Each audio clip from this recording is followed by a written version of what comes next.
કોંગ્રેસ નેતા પરેશ ધાનાણીએ આકરા પ્રહાર કર્યા। આપના એમએલએ ગોપાલ ઇટાલિયાનું નામ લીધા વગર પ્રહાર કર્યા છે।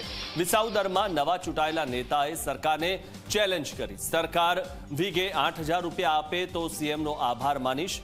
વીઘે 17 થી 18,000ના ખર્ચા સામે 8,000નું વળતર અયોગ્ય છે।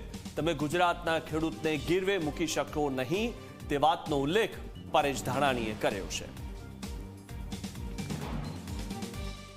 વિસાવદરના ખેડૂતોના ખંભે ચૂંટાયેલા નવા સવા નેતાએ ગઈકાલે જાહેરાત કરી કે દાદાની સરકાર 1 હેક્ટરે 50,000 રૂપિયા એટલે કે 1 વીઘાના ખાલી 8,000 રૂપિયા જો રાહત જાહેર કરશે ને તો હું ઉઘાડા પગે દાદાના દરબારમાં મુજરો કરવા જાય।